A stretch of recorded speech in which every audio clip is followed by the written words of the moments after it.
ಪ್ರಿಯ ವೀಕ್ಷಕರೇ, ನಮ್ಮ ಟಿವಿಯ ನಮ್ಮ ಯಕ್ಷ ದಿಗ್ಗಜರು ಕಾರ್ಯಕ್ರಮಕ್ಕೆ ನಿಮ್ಮನ್ನು ಸ್ವಾಗತಿಸ್ತಾ ಇದ್ದೇನೆ. ಇಂದು ನಾನು ಪರಿಚಯ ಹೇಳಲು ಹೊರಟದ್ದು ತೆಂಕುತಿಟ್ಟಿನ ಸುಪ್ರಸಿದ್ಧ ಹಾಗೂ ಪ್ರಾತಸ್ಮರಣೀಯರು ಎನಿಸಿಕೊಂಡಂತಹ ಸುಪ್ರಸಿದ್ಧ ಭಾಗವತರಾದಂಥ ಅಗರಿ ಶ್ರೀನಿವಾಸರ ಭಾಗವತರ ಕುರಿತಾಗಿ. ಅಗರಿ ಶೈಲಿಯ ಜನಕ, ಗಿನ್ನಿಸ್ ದಾಖಲೆಯ ದೇವಿ ಮಹಾತ್ಮೆ ಪ್ರಸಂಗಕರ್ತರಾಗಿ ಶೇಣಿ, ಸಾಮಗ, ತೆಕ್ಕಟ್ಟೆಯವರಂತಹ ಮೇರು ಕಲಾವಿದರಿಗೆ ರಂಗ ನಿರ್ದೇಶಕರಾಗಿ ರಂಗಸ್ಥಳದಲ್ಲಿ ವಿಜೃಂಭಿಸಿದ ಶ್ರೀಯುತ ಅಗರಿ ಶ್ರೀನಿವಾಸ ಭಾಗವತರು ಈ ವಾರದ ನಮ್ಮ ಯಕ್ಷ ದಿಗ್ಗಜರು.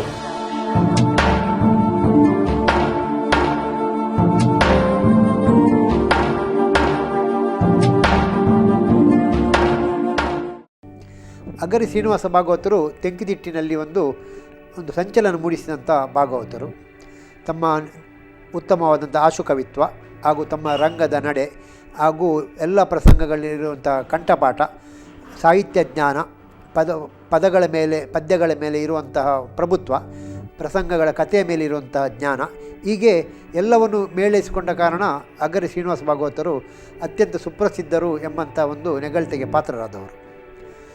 ಅಗರಿ ಶ್ರೀನಿವಾಸ ಭಾಗವತರು 22 ಮೇ 1906ರಲ್ಲಿ ಸುರತ್ಕಲ್ ಸಮೀಪ ಹೊಸಬೆಟ್ಟು ಎಂಬಲ್ಲಿ ಜನಿಸಿದರು. ಆದರೆ ಇವರು ಜನಿಸಿದ 6 ತಿಂಗಳಲ್ಲೇ ಇವರು ತಂದೆಯನ್ನು ಕಳೆದುಕೊಳ್ಳಬೇಕಾಯಿತು. ಹಾಗಾಗಿ ಇವರು ತಮ್ಮ ಸೋದರ ಮಾವನ ಮನೆಯಾದಂಥ ಇಡ್ಯ ಎಂಬ ಊರಿನಲ್ಲಿ ನೆಲೆ ನಿಂತರು.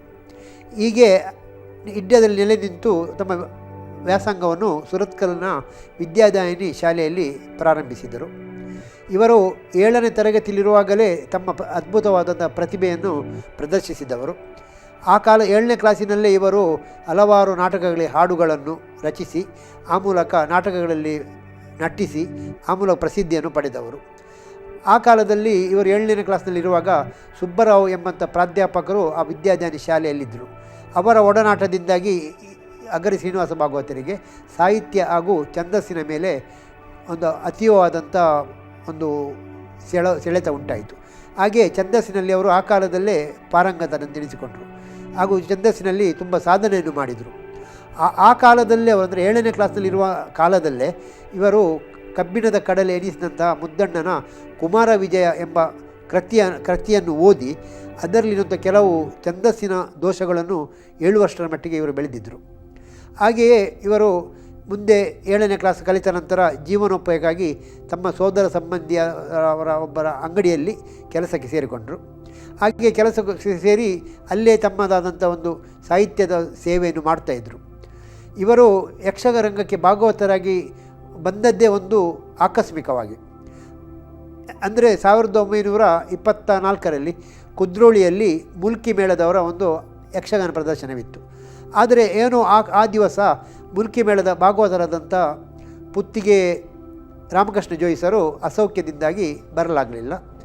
ಆವಾಗ ಅದರ ಯಜಮಾನರು ಏನು ಮಾಡುವುದು ಅಂತೇಳಿ ಚಿಂತೆಯಿಂದಿರುವಾಗ ಆ ಆಟ ನೋಡಲು ಹೋದಂಥ ಯುವಕ ಶ್ರೀನಿವಾಸ ಅವರಿಗೆ ಕಣ್ಣಿಗೆ ಬಿದ್ದರು. ಹಾಗೆ ಶ್ರೀನಿವಾಸರಲ್ಲಿ ಕೇಳಿಕೊಂಡು, ನೀನು ಒಂದು ಭಾಗವತಿಗೆ ಮಾಡಬಹುದಾ ಅಂತೇಳಿ. ಶ್ರೀನಿವಾಸರಿಗೂ ಅಳುಕುಂಟಾಯಿತು. ಯಾಕೆಂದರೆ ಇಷ್ಟರವರೆಗೆ ಭಾಗವತಿಗೆ ಮಾಡಿದವರಲ್ಲ. ಈಗ ಒಮ್ಮೆಲೆ ಭಾಗವತಿಗೆ ಮಾಡುವುದು ಅಂತೇಳಿದರೆ ಸುಲಭವೂ ಅಲ್ಲ. ಆದರೂ ಆ ಯಜಮಾನರು ಅವರಿಗೆ ಒತ್ತಾಯ ಮಾಡಿದಾಗ ಇವರು ನಿರಾಕರಿಸಲಾಗದೆ ಭಾಗವತಿಗೆ ಮಾಡಿದರು. ಹಾಗೆ ಪ್ರಥಮ ಭಾಗವತಿಗೆಯಲ್ಲಿ ಇವರು ಎಲ್ಲರ ಮೆಚ್ಚುಗೆಯನ್ನು ಗಳಿಸಿದರು. ಮತ್ತು ಪುನಃ ಮಾವನ ಅಂಗಡಿಯಲ್ಲೇ ಪುನಃ ಸೇರಿದರು. ಹೀಗಿರುವಾಗ 1931ರಲ್ಲಿ ಇವರು ಎಡಪದ ಸಮೀಪ ಅಗರಿ ಎಂಬಲ್ಲಿರುವಂತಹ ಗುಣಪಾಲ್ ಜೈನ್ ಎಂಬವರ ಮಕ್ಕಳಿಗೆ ವಿದ್ಯಾಭ್ಯಾಸ ಮನೆಯಲ್ಲೇ ಪಾಠ ಹೇಳಿಕೊಡಲು ಹಾಗೂ ಶೆಟ್ಟರ ವ್ಯವಹಾರ ಪತ್ರವನ್ನು ನೋಡಿಕೊಳ್ಳುವ ಕೆಲಸಕ್ಕೆ ಸೇರಿಕೊಂಡರು.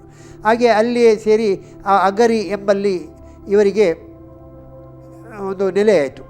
1932ರಲ್ಲಿ ಇವರು ರುಕ್ಮಿಣಿ ಎಂಬ ವಧುವನ್ನು ಮದುವೆಯಾದಾಗ ಗುಣಪಾಲ್ ಶೆಟ್ಟರು ಅವರಿಗೆ ಅವರದ್ದೇ ಆದಂಥ ಮನೆ ಹಾಗೂ ಅವರ ಜಮೀನನ್ನು ಅಗರಿಯನ್ನು ಕೊಟ್ಟು ಗೌರವಿಸಿದರು. ಹಾಗೆ ಇಡ್ಯದಿಂದ ಅಗರಿಗೆ ಬಂದಂಥ ಶ್ರೀನಿವಾಸರು ಶ್ರೀನಿವಾಸ ಆಗಬೇಕಾದವರು ಅಗರಿ ಶ್ರೀನಿವಾಸ ಎಂಬಂಥ ಒಂದು ಹೆಸರನ್ನು ವಿಶೇಷಣವನ್ನು ಪಡೆದುಕೊಂಡರು. ಹೀಗೆ ಅಲ್ಲಿರುವಂಥ ಗುಣಪಾಲ್ ಶೆಟ್ಟರಲ್ಲಿ ಇರುವಂಥ ಸಂದರ್ಭದಲ್ಲಿ 1931ರಲ್ಲಿ ನಾರಾವಿ ಮೇಳದವರು ಅಗರಿಯ ಬಳಿ ಒಂದು ಯಕ್ಷಗಾನ ಪ್ರದರ್ಶನವನ್ನು ಏರ್ಪಡಿಸಲಿಕ್ಕಾಗಿ ಬಂದರು. ಗುಣಪಾಲ ಶೆಟ್ಟರು ದೊಡ್ಡ ಯಕ್ಷಗಾನ ಕಲಾಭಿಮಾನಿ ಹಾಗೂ ಯಕ್ಷಗಾನ ಅರ್ಥಧಾರಿಗಳಾದವರು. ಆ ದಿವಸ ನಾರಾವಿ ಮೇಳದ ಯಜಮಾನರು ಬಂದು ಗುಣಪಾಲ ಶೆಟ್ಟರಲ್ಲಿ ತಮ್ಮ ಮೇಳದ ಸಮಸ್ಯೆಯನ್ನು ಹೇಳಿಕೊಳ್ಳಲು ಆರಂಭಿಸಿದರು. ಯಾಕೆಂದರೆ ಅವರ ಮೇಳಕ್ಕೆ ಸಮರ್ಥವಾದಂಥ ಭಾಗವತ ಇಲ್ಲದ ಕಾರಣ ಆ ವರ್ಷ ಮೇಳವನ್ನೇ ನಿಲ್ಲಿಸುವಂಥ ಪರಿಸ್ಥಿತಿ ಬಂದಿದೆ ಎಂಬಂಥ ವಿಚಾರವನ್ನು ಮೇಳದ ಯಜಮಾನರು ಗುಣಪಾಲ ಶೆಟ್ಟರಲ್ಲಿ ತೋರಿಸಿದಾಗ ಗುಣಪಾಲ ಶೆಟ್ಟರಿಗೆ ಒಂದು ಆಲೋಚನೆ ಒಳ್ಳೆಯಿತು. ಹೇಗೂ ಶ್ರೀನಿವಾಸರು ಭಾಗವತಿಗೆ ಮಾಡಿದವರು, ಹಾಗೂ ಛಂದಸ್ಸಿನ ಜ್ಞಾನ ಉಂಟು, ರಾಗದ ಜ್ಞಾನವೂ ಉಂಟು. ಹಾಗಾಗಿ ಅವರನ್ನೇ ಶ್ರೀನಿವಾಸರೇ ನೀವೇ ಒಂದು ಈ ವರ್ಷದ ಮಟ್ಟಿಗೆ ಭಾಗವತಿಗೆ ಮಾಡಿ ಈ ಮೇಳವನ್ನು ಹೊರಡಿಸುವಾಗಿ ಮಾಡಬೇಕು ಅಂತ ಹೇಳಿದಾಗ ಶ್ರೀನಿವಾಸರಾಯರಿಗೆ ಆಗುವುದಿಲ್ಲ ಅಂತ ಹೇಳಲಿಕ್ಕಾಗಲಿಲ್ಲ. ಹಾಗೆಯೇ ಗುಣಪಾಲ ಶೆಟ್ಟರ ಒತ್ತಾಯದಿಂದಾಗಿ 1 ವರ್ಷಗಳ ಕಾಲ ನಾರಾವಿ ಮೇಳದಲ್ಲಿ ಪ್ರಪ್ರಥಮ ತಿರುಗಾಟ ನಡೆಸಿದರು. ನಂತರ ಪುನಃ 1932ರಲ್ಲಿ ಪುನಃ ಮೇಳವನ್ನು ಬಿಟ್ಟು ಪುನಃ ಗುಣಪಾಲ ಶೆಟ್ಟರಲ್ಲೇ ಕೆಲಸಕ್ಕೆ ಸೇರಿಕೊಂಡರು.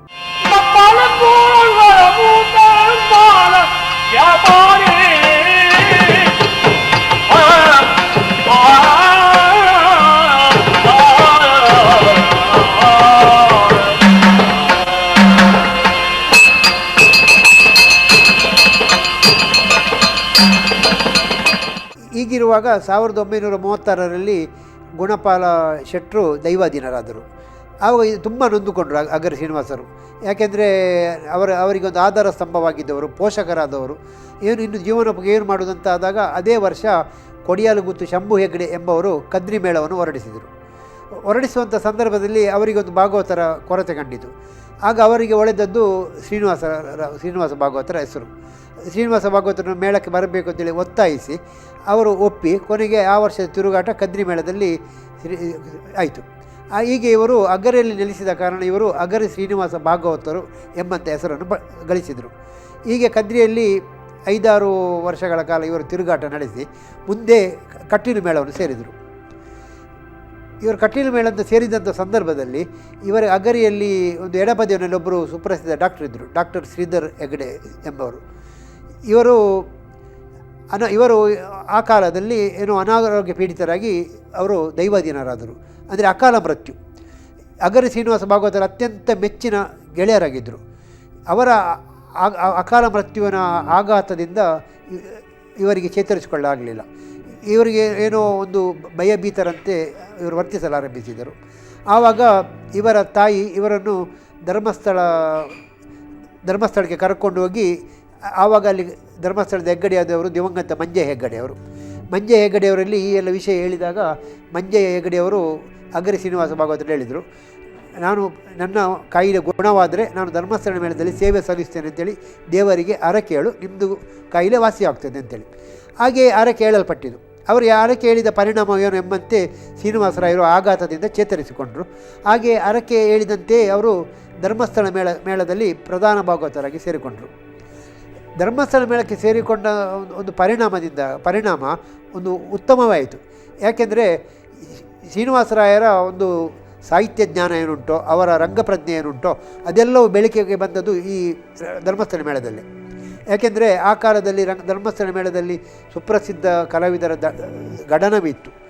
ಒಂದು ಯಕ್ಷಗಾನ ರಂಗದಲ್ಲಿ ಕ್ರಾಂತಿ ಹುಟ್ಟಿಸಿದಂಥ ಕುರಿಯ ವಿಠಲ ಶಾಸ್ತ್ರಿಗಳು, ಹಾಗೂ ಅಳಿಕೆ ಮೋನಪ್ರೈಗಳು, ಅಳಿಕೆ ರಾಮಯ್ಯರೈ, ಕೊಡಿಯೂರು ರಾಮಚಂದ್ರ ರಾವ್, ಪುರುಷೋತ್ತಮ ಭಟ್, ಹೀಗೆ ಎಲ್ಲ ದೊಡ್ಡ ದೊಡ್ಡ ಹಿರಿಯ ಕಲಾವಿದರು ಆ ಮೇಳದಲ್ಲಿದ್ದ ಕಾರಣ ಅಗರಿ ಶ್ರೀನಿವಾಸ ಭಾಗವತರಿಗೆ ಅವರ ಒಂದು ಅನುಭವಕ್ಕೆ ಈ ಒಂದು ಧರ್ಮಸ್ಥಳ ಮೇಳ ಒಂದು ಅವರಿಗೆ ಸಾಧನೆಗೆ ಮೈಲುಗಲ್ಲಾಯಿತು.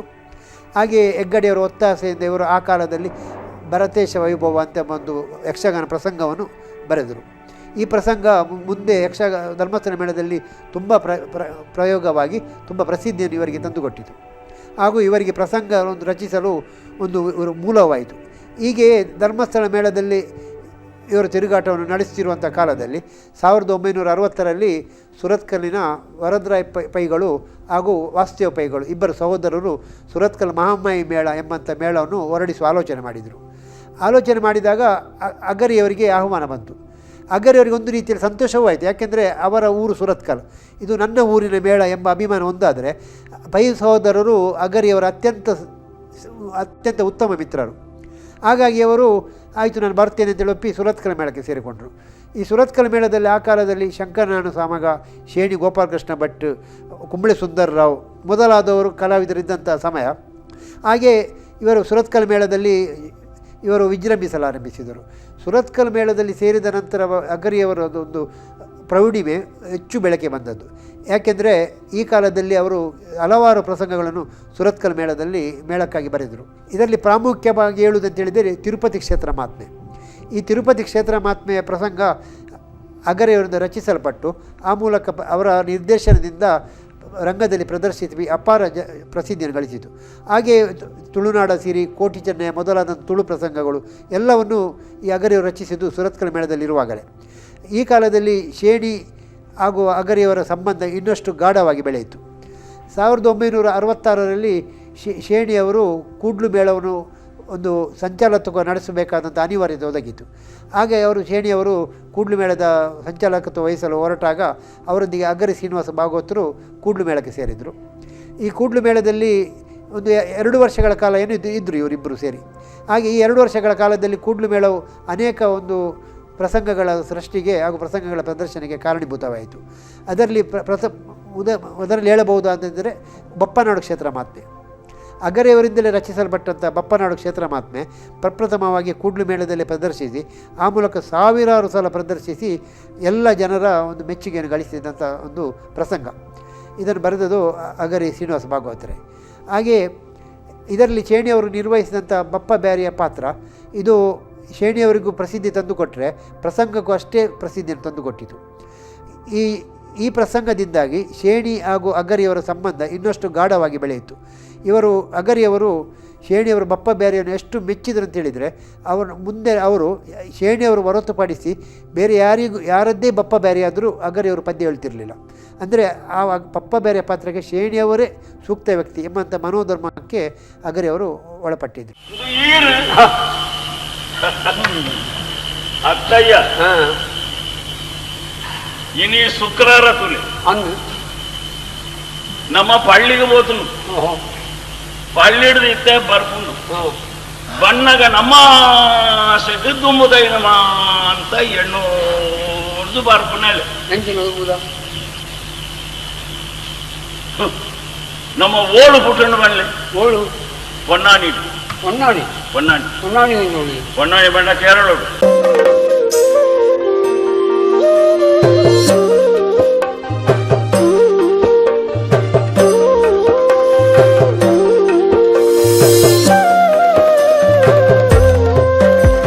ಯಕ್ಷಗಾನದ ರಂಗ ಹಾಗೂ ನಡೆಯ ಬಗ್ಗೆ ಅಪಾರ ಜ್ಞಾನವಿದ್ದಂತಹ ಅಗರಿ ಶ್ರೀನಿವಾಸ ಭಾಗವತರು ಸುಮಾರು 75ಕ್ಕೂ ಹೆಚ್ಚು ಪ್ರಸಂಗಗಳನ್ನು ಕಂಠಪಾಠ ಹೊಂದಿದ್ದರು. ಅಂದರೆ ಪುಸ್ತಕ ನೋಡದೆಯೇ ಅವರು ಪದ್ಯವನ್ನು ಹೇಳ್ತಿದ್ದರು.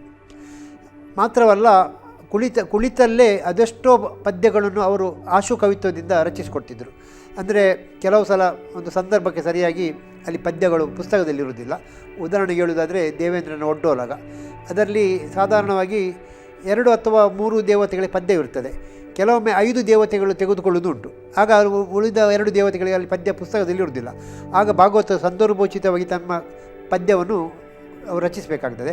ಹೀಗೆ ಎಷ್ಟೋ ಆಶು ಕವಿತ್ವದ ಮೂಲಕ ಅವರು ಪದ್ಯವನ್ನು ರಚಿಸಿದವರು.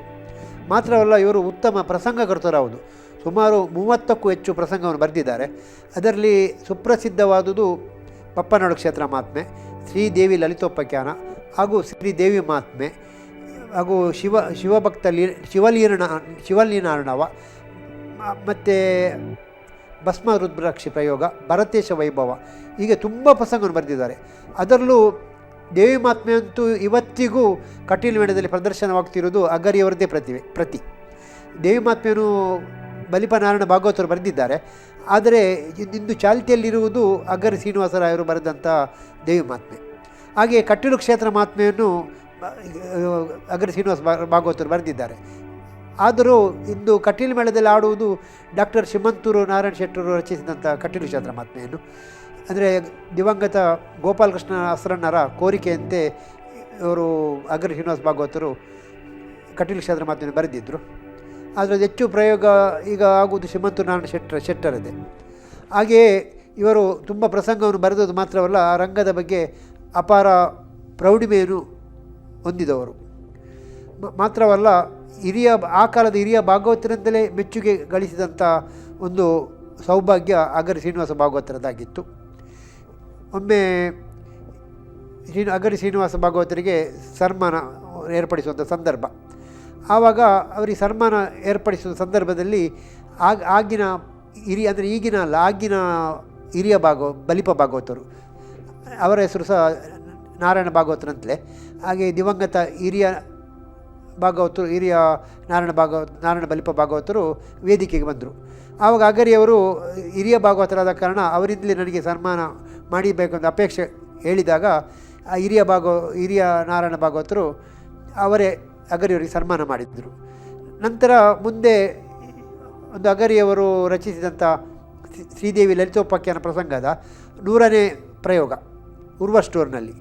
ಆಗ ಉರ್ವ ಸ್ಟೋರ್ನಲ್ಲಿ 100ನೇ ಪ್ರಯೋಗ ಆದಾಗ ಒಂದು ಸಾರ್ವಜನಿಕ ಮಟ್ಟದಲ್ಲಿ ಅಗರಿ ಶ್ರೀನಿವಾಸ ಭಾಗವತರಿಗೆ ಒಂದು ಸನ್ಮಾನ ಅಂತೇಳಿ ಒಂದು ಪ್ರಚಾರವಾಯಿತು. ಆವಾಗ ಹಿರಿಯ ಬಲಿಪ ಭಾಗವತರೇ ಇವರನ್ನು ಅಗರಿ ಶ್ರೀನಿವಾಸ ಭಾಗವತರನ್ನು ಸನ್ಮಾನಿಸುವುದು ಎಂದು ಕರಪತ್ರದಲ್ಲಿ ಪ್ರಿಂಟ್ ಆಗಿತ್ತು. ಆದರೆ ಆ ಕಾರ್ಯಕ್ರಮದೊಂದು ಹಿರಿಯ ಬಲಿಪ ಭಾಗವತರಿಗೆ ಬರಲಾಗಲಿಲ್ಲ, ತೀವ್ರವಾದ ಅಸೌಖ್ಯ ಆದ ಕಾರಣ ಒಂದು ಕವರ್ ಹಾಗೂ ಒಂದು ಪತ್ರವನ್ನು ಬರೆದು ಒಬ್ಬರ ಮುಖಾಂತರ ಕಳಿಸಿಕೊಟ್ರು. ಅದರ ನಂತರ ಸಭೆಯಲ್ಲಿ ಓದಿ ಹೇಳಲಾಯಿತು. ಅದರಲ್ಲಿ ಕವರ್ನಲ್ಲಿ 100 ರೂಪಾಯಿಯನ್ನು ಅವರಿಗೆ ಉಡುಗೊರೆಯಾಗಿ ದಿವಂಗತ ಹಿರಿಯ ಬಲಿಪ ಭಾಗವತರು ನೀಡಿದ್ದರು. ಆ ಕಾಲದಲ್ಲಿ 100 ರೂಪಾಯಿಯ ಮೌಲ್ಯ ಅತ್ಯಂತ ದೊಡ್ಡದು. ಈಗ ನಮಗೆ 100 ರೂಪಾಯಿ ಹೇಳಿದರೆ ಅದೊಂದು ಸಣ್ಣ ಮೌಲ್ಯ ಕಾಣ್ಬೋದು, ಆದರೆ ಇದು ಸಾಧಾರಣ 1966-67 ಇಸ್ವಿಯಲ್ಲಿ.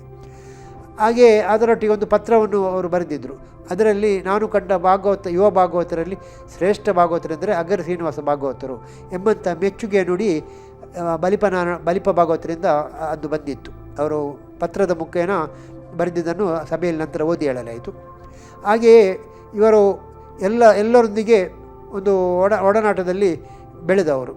ಶೇಣಿ ಹಾಗೂ ಶಂಕರನಾರಾಯಣ ಸಾಮಗ, ಹಾಗೆ ಉಳಿದ ಹಿರಿಯ ಆಗಿನ ಕಾಲದ ಕಲಾವಿದರು, ಕುರಿಯ ವಿಠ್ಠಲ ಶಾಸ್ತ್ರಿಗಳು, ಹಾಗೆ ಕೊಳಿಯೂರು ರಾಮಚಂದ್ರರಾವ್, ಪುರುಷೋತ್ತಮ ಭಟ್, ಹೀಗೆ ಎಲ್ಲರ ಒಡನಾಟವನ್ನು ಹೊಂದಿದಂಥ ಒಂದು ಅನುಭವ ಅಗರಿ ಶ್ರೀನಿವಾಸ ಭಾಗವತರದ್ದು. ಅಗರಿ ಶ್ರೀನಿವಾಸ ಭಾಗವತರು ನೋಡಲು ಸ್ವಲ್ಪ ಉದ್ದವಾಗಿ ಎಣ್ಣೆಗಪ್ಪು ವರ್ಣದವರು.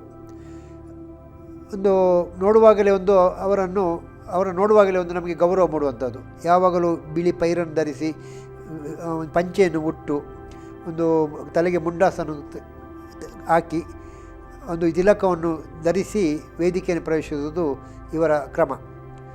ಇವರ ವ್ಯಕ್ತಿತ್ವದಂತೆ ಇವರ ಹಾಡುಗಾರಿಕೆಯು ಅತ್ಯಂತ ಪ್ರಸಿದ್ಧಿಯೇ. ಇವರು ರಂಗಸ್ಥಳದಲ್ಲಿದ್ದರೆ ಆ ದಿವಸದ ಮಟ್ಟಿಗೆ ಅಲ್ಲಿ ನಿರ್ದೇಶನದ ನಮಗೆ ಛಾಯೆ ಸ್ಪಷ್ಟವಾಗಿ ಗೋಚರಿಸ್ತದೆ. ಈಗ ಅಗರಿ ಶ್ರೀನಿವಾಸ ಭಾಗವತರು ಮೆಚ್ಚುಗೆ ಆಗೋದು ಯಾಕೆಂತೇಳಿದರೆ ಅವರ ಹಾಡುಗಾರಿಕೆಗಿಂತಲೂ ಮಿಗಿಲಾಗಿ ಅವರು ರಂಗಸ್ಥಳದಲ್ಲಿ ಹೋಗುವಂಥ ಒಂದು ಕ್ರಮ, ಅಂದರೆ ರಂಗಪ್ರಜ್ಞೆ. ಒಂದು ಪ್ರಸಂಗಕ್ಕೆ ಹೀಗೆಯೇ ಸಾಗಬೇಕು ಎಂಬಂಥ ಒಂದು ನಿಯಮವಿರ್ತದೆ. ಆ ನಿಯಮವನ್ನು ಮೀರಿದಾಗ ಆ ಪ್ರಸಂಗ ಪ್ರಸ್ತುತಿಗೊಳ್ಳುವಲ್ಲಿ ವಿಕಾರವಾಗ್ತದೆ. ಆದರೆ ಅಗರಿ ಶ್ರೀನಿವಾಸ ಭಾಗವತರು ಪ್ರಸಂಗವನ್ನು ಪ್ರಸ್ತುತಿಗೊಳಿಸುವಲ್ಲಿ ಅತ್ಯಂತ ಒಂದು ನಿಖರವಾದಂಥ ಒಂದು ಮಾಹಿತಿ ಹೊಂದಿದ್ದು ಅದನ್ನು ಕಟ್ಟುನಿಟ್ಟಾಗಿ ರಂಗದಲ್ಲಿ ಪಾಲಿಸ್ತಿದ್ರು.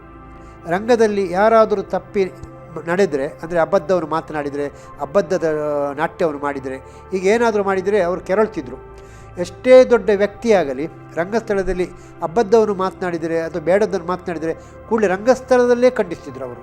ಅದರಲ್ಲಿ ಯಾವ ವ್ಯಕ್ತಿ ದೊಡ್ಡವ ಎಂಬಂಥ ಅವ ಸಣ್ಣವ ಎಂಬಂಥ ಭೇದ ಭಾವವನ್ನೇ ತೋರ್ತಿರಲಿಲ್ಲ. ಎಷ್ಟೋ ಹಿರಿಯ ವ್ಯಕ್ತಿಗಳಿಗೆ ಅವರು ರಂಗಸ್ಥಳದಲ್ಲೇ ಗದರಿಸಿದ ನಾನು ಕಂಡಿದ್ದೇನೆ. ಮಾತ್ರವಲ್ಲ, ಒಂದು ರಂಗಪ್ರಜ್ಞೆ, ಒಂದು ರಂಗದ ನಡೆ ಹೇಗೆ ಹೋಗಬೇಕು ಎಂಬುದನ್ನು ಸಹ ಅವರು ಅತ್ಯಂತ ನಿಖರವಾಗಿ ಬಲ್ಲವರಾಗಿದ್ದರು. ಒಂದು ಪ್ರಸಂಗವನ್ನು ಇಂತಿಷ್ಟೇ ಸಮಯದಲ್ಲಿ ಮುಗಿಸುವಂಥ ಹೊಣೆಗಾರಿಕೆ ಭಾಗವತರಿಗಿರುವುದು. ಅಲ್ಲಿ ಭಾಗವತರೇ ಸ್ವಲ್ಪ ತಪ್ಪಿದರೆ ಆ ಪ್ರಸಂಗವು ದೀರ್ಘವಾಗಿ ಹೋಗ್ಬೋದು, ಅಥವಾ ಕೆಲವು ಭಾಗಗಳನ್ನು ನಾವು ಅದರಲ್ಲಿ ಕಡಿತ ಮಾಡಬೇಕಾಗ್ತದೆ, ಕುಂಠಿತಗೊಳಿಸಬೇಕಾಗ್ತದೆ. ಆದ್ದರಿಂದ ಭಾಗವತರೇ ಪ್ರಥಮ ವೇಷಧಾರಿ ಎಂಬ ಒಂದು ನಿರ್ಣಯ ಬಂದದ್ದು ಹಾಗೆ. ಯಾಕೆಂದರೆ ಭಾಗವತನು ವೇಷಧಾರಿ ಇರುವಷ್ಟೇ ಜವಾಬ್ದಾರಿ ಭಾಗವತನಿಗಿದೆ. ಭಾಗವತನಾದವ ವೇಷಧಾರಿಗಳು ಒಂದು ಪಾತ್ರವಾದರೆ ಭಾಗವತನಾದವ ಆ ಪ್ರಸಂಗದಲ್ಲಿ ಬರುವಂಥ ಎಲ್ಲ ಪಾತ್ರವೇ ತಾನಾಗಬೇಕು. ಯಾಕೆಂದರೆ ಆ ಎಲ್ಲ ಪಾತ್ರಗಳ ಒಳ ಹೊರಗು ಭಾಗವತನಿಗೆ ಗೊತ್ತಿರಬೇಕು. ಇದೆಲ್ಲ ಗೊತ್ತಿದ್ದುದು ಅಗರಿಯವರಿಗೆ. ಹಾಗಾಗಿ ಅಗರಿಯವರಿಗೆ ಎಲ್ಲರೂ ಒಂದು ಗೌರವವನ್ನು ಕೊಡ್ತಿದ್ದರು. ಮತ್ತು ಒಂದು ಅಗರಿಯವರದೊಂದು ನಿಯಮವಿತ್ತು. ಮೇಳದ ಯಜಮಾನ ಯಾರೇ ಇರಲಿ, ಒಂದು 4 ಕಂಬಗಳ ನಡುವೆ, ಅಂದರೆ ರಂಗಸ್ಥಳಕ್ಕೆ ಅಗರಿಯವರೇ ಯಜಮಾನ, ಅಲ್ಲಿ ಅಗರಿಯವರು ಹೇಳಿದ್ದೇ ಆಗಬೇಕು. ಯಾಕೆಂದರೆ ಅಲ್ಲಿ ಬೇರೆಯವರ ಮಾತಿಗೆ ಬೆಲೆ ಕೊಟ್ಟರೆ ಅಲ್ಲಿ ರಂಗ ಪ್ರದರ್ಶನ ಹಾಳಾಗ್ತದೆ ಎಂಬ ಜ್ಞಾನ ಅಗರಿಯವರದು.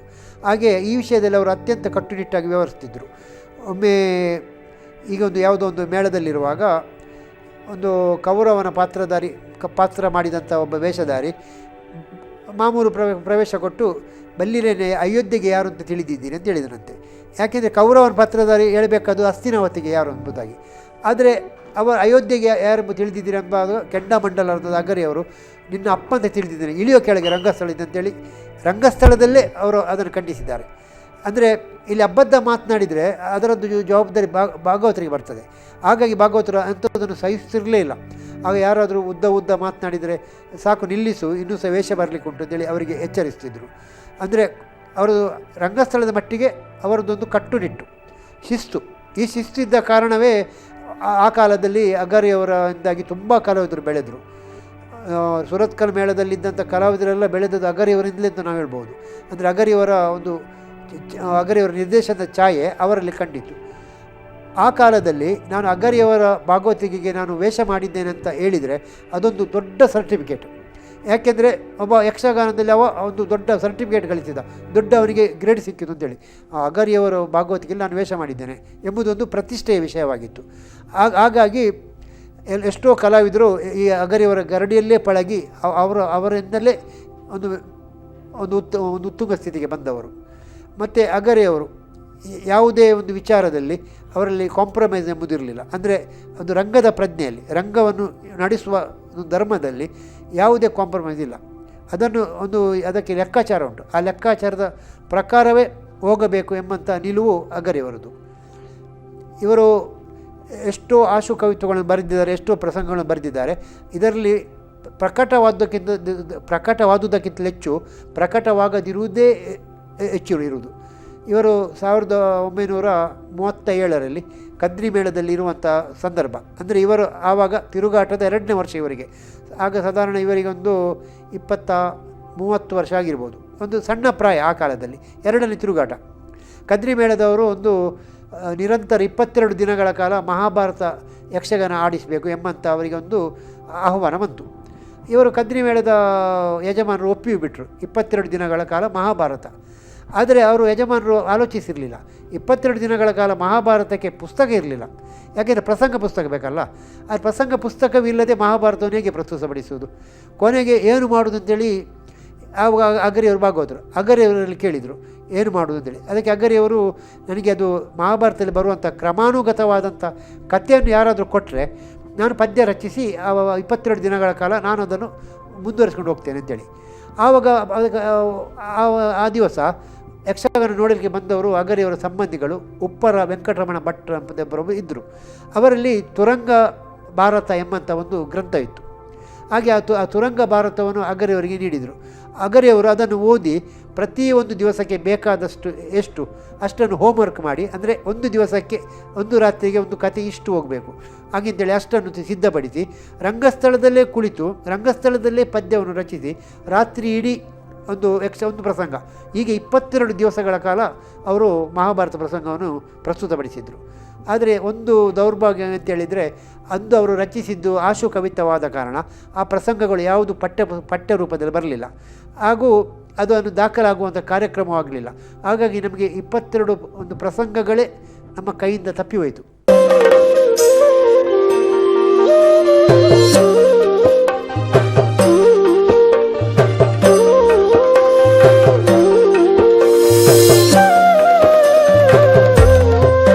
ಇಂಥ ಕೆಲವು ಘಟನೆಗಳಿವೆ. ಇವರು ಧರ್ಮಸ್ಥಳ ಮೇಳದಲ್ಲಿ ಇರುವಂಥ ಸಂದರ್ಭದಲ್ಲಿ ಧರ್ಮಸ್ಥಳ ಮೇಳಕ್ಕೊಂದು ಬಡಗುತಿಟ್ಟಿನ ಒಂದು ತಂಡ ಬಂತಂತೆ. ಆ ಬಡಗುತಿಟ್ಟಿನ ತಂಡದವರು ಒಂದು ಯಕ್ಷಗಾನ ಪ್ರದರ್ಶನ ಏರ್ಪಡಿಸಿದರು. ಆವಾಗ ಅದು ಮಂಜಯ್ಯ ಹೆಗಡೆಯವರಿಗೆ ಭಾರಿ ಖುಷಿಯಾಯಿತು. ಅವರಿಗೆ ಖುಷಿಯಾಯಿತು ಮಾತ್ರ ಅಲ್ಲ, ಅವರಿಗೆ ಒಂದು ವೇದನೆಯು ಕಾಡಿತು. ಯಾಕೆಂದರೆ ಅಷ್ಟು ಒಳ್ಳೆಯ ಒಂದು ಪ್ರಸ್ತುತಪಡಿಸಿದ್ದನ್ನು ತೆಂಕಿನವರಿಗೆ ಪ್ರಸ್ತುತಪಡಿಸಲಿಕ್ಕೆ ಆಗುವುದಿಲ್ಲ ಎಂಬಂಥ ಒಂದು ಅಂಶವನ್ನು ಹೆಗ್ಗಡೆಯವರು ಗುರುತಿಸಿಕೊಂಡರು. ಮರುದಿವಸ ಶ್ರೀನಿವಾಸ ಭಾಗವತರಲ್ಲಿ ಹೇಳಿದರಂತೆ, ಅಗರಿಯವರೇ ನಿನ್ನೆ ಬಡಗಿನವರು ಪ್ರದರ್ಶಿಸಿದ ಮಟ್ಟದಲ್ಲೇ ಒಂದು ಶ್ರೇಷ್ಠವಾದಂಥ ಒಂದು ಪ್ರದರ್ಶನ ನಾವು ಮಾಡಲಿಕ್ಕೆ ಸಾಧ್ಯವಾದೀತು ತೆಂಕಿನವರಿಂದ ಅಂತೇಳಿ. ಅದಕ್ಕೆ ಅಗರಿಯವರು, ಯಾಕೆ ಏನಾಗುವುದಿಲ್ಲ ಕಾವಂದರೆ ಸಾಧ್ಯ, ಯಾಕೆ ಇವತ್ತೇ ಅದನ್ನು ಮಾಡುವ ಅಂತೇಳಿ. ಹಾಗೆ ಅಂದಿಗೆ ಒಂದು ಪ್ರಸಂಗ ರಚಿಸಿದರು. ದುಷ್ಯಂತ ಶಾಕುಂತಳ ಹಾಗೂ ಶ್ರೀಕೃಷ್ಣ ಪಾರಿಜಾತ ಎಂಬಂಥ 2 ಪ್ರಸಂಗವನ್ನು ಧರ್ಮಸ್ಥಳ ಮೇಳದಲ್ಲಿ ಆಡುವುದು ಅಂತೇಳಿ ಆಯಿತು. ಯಾಕೆಂದರೆ ಧರ್ಮಸ್ಥಳ ಮೇಳದಲ್ಲಿ ಆ ಕಾಲದಲ್ಲಿ ಅತ್ಯಂತ ಸುಪ್ರಸಿದ್ಧ ಕಲಾವಿದರ ಗಡನವೇ ಇತ್ತು. ಅಂದರೆ ಕುರಿಯ ವಿಠಲ ಶಾಸ್ತ್ರಿಗಳಿದ್ದರು, ಕೋಡಿಯೂರು ರಾಮಚಂದ್ರಾಯರಿದ್ದರು, ಪುರುಷೋತ್ತಮ ಭಟ್ರಿದ್ದರು, ಹಾಗೂ ಅಳಿಕೆ ಮೋನಪ್ರಾಯಿಗಳಿದ್ದರು, ಅಳಿಕೆ ರಾಮಯ್ಯಗಳಿದ್ದರು. ಇಂಥ ಕಲಾವಿದರಿದ್ದು ಸಹ ಒಂದು ಶ್ರೇಷ್ಠ ಪ್ರದರ್ಶನ ಕೊಡಲಿಕ್ಕೆ ಯಾಕೆ ಸಾಧ್ಯವಿಲ್ಲ ಎಂದೇಳಿ ಮಂಜ ಹೆಗಡೆಯವ್ರಿಗೆ ಕಾಡಿದ್ದೌದು. ಆದರೆ ಇದಕ್ಕೆ ಉತ್ತರ ಸಿಕ್ಕಿದ್ದು ಈ ಪ್ರದರ್ಶನ ಆದ ನಂತರ. ಯಾಕೆಂದರೆ ಎಷ್ಟೇ ಶ್ರೇಷ್ಠ ಕಲಾವಿದರಿದ್ದರೂ ಸಹ ಅಲ್ಲಿ ನಿರ್ದೇಶನದ ಕೊರತೆ ಇತ್ತು. ಆ ನಿರ್ದೇಶನ ಇಲ್ಲದ ಕಾರಣ ಯಾವುದು ಎಷ್ಟೇ ಶ್ರೇಷ್ಠ ಕಲಾವಿದನಾದರೂ ಏನನ್ನು ಆದರೂ ಸಾಧಿಸಲಿಕ್ಕೆ ಸಾಧ್ಯವೇ? ಇದನ್ನು ಇವರು ಸಾಧಿಸಿ ತೋರಿಸಿದ್ದು. ಇವರು ಕಟ್ಟುನಿಟ್ಟಾದದೊಂದು ನಿರ್ದೇಶನ ನೀಡಿದರು, ಒಂದು ಪ್ರಸಂಗ ಹೀಗೆ ಹೋಗಬೇಕಂತೇಳಿ. ಹಾಗೆಯೇ ಅಳಿಕೆ ಮೋನಪರೈಗಳಿಗೆ ದುಷ್ಯಂತನ ಪಾತ್ರವನ್ನು, ಹಾಗೆ ಪುರುಷೋತ್ತಮ ಭಟ್ರಿಗೆ ಶಾಕುಂತಲೆಯ ಪಾತ್ರವನ್ನು ನೀಡಲಾಯಿತು. ಹಾಗೆ ಎರಡನೇ ಪ್ರಸಂಗದಲ್ಲಿ ಕೃಷ್ಣ ಪಾರಿಜಾತದಲ್ಲಿ ಶ್ರೀಕೃಷ್ಣನಾಗಿ ಒಂದು ಯಕ್ಷರಂಗದಲ್ಲಿ ಸಂಚಲನ ಮೂಡಿಸಿದಂಥ ಮಹಾನ್ ನಟ ಕುರಿಯ ವಿಠಲ ಶಾಸ್ತ್ರಿಗಳಿಗೂ, ಹಾಗೂ ಅದರಲ್ಲಿ ಸತ್ಯಭಾಮೆಯಾಗಿ ಸುಪ್ರಸಿದ್ಧ ಕಲಾವಿದರಾದ ಕೋಡಿಯೂರು ರಾಮಚಂದ್ರರಾವ್ ಅವರಿಗೆ ನೀಡಲ್ಪಟ್ಟಿತ್ತು.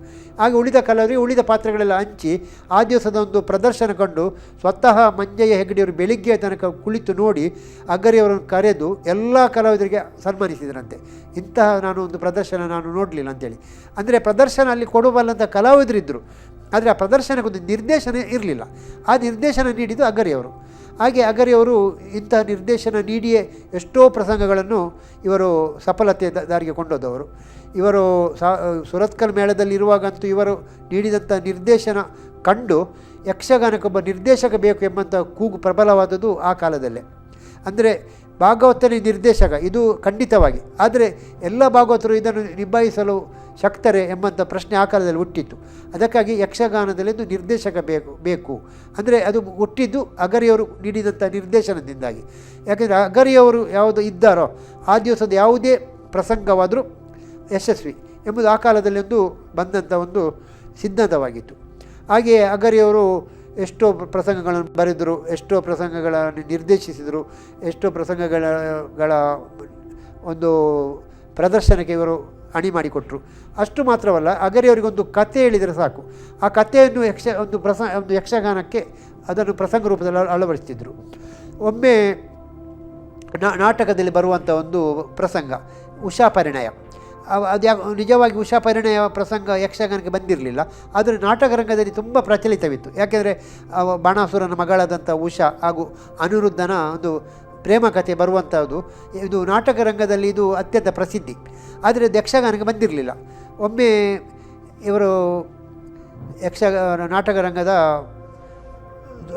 ಸುಪ್ರಸಿದ್ಧರಾದಂಥ ಸುಬ್ಬಯ್ಯ ನಾಯ್ಡುರವರು ಬಂದು ಅಗರಿಯವರಲ್ಲಿ ಈ ಪ್ರಸಂಗವನ್ನು ಆಡಿಸಬೇಕು ಯಕ್ಷಗಾನ ರೂಪದಲ್ಲಿ ಅಂತಾಗ ಇವರು ಒಂದೇ ರಾತ್ರಿಯಲ್ಲಿ ಉಷಾ ಪರಿಣಯ ಎಂಬಂಥ ಪ್ರಸಂಗವನ್ನು ರಚಿಸಿ ಅದನ್ನು ಸುಬ್ಬಯ್ಯ ನಾಯ್ಡುರವರು ಬೆಳಿಗ್ಗೆ ಅವರಿಗೆ ನಿಂತು ನೋಡಿ ಅಗರಿಯವರಿಗೆ ಪ್ರಶಂಸೆಯನ್ನು ಕೊಟ್ಟಿದ್ದರಂತೆ.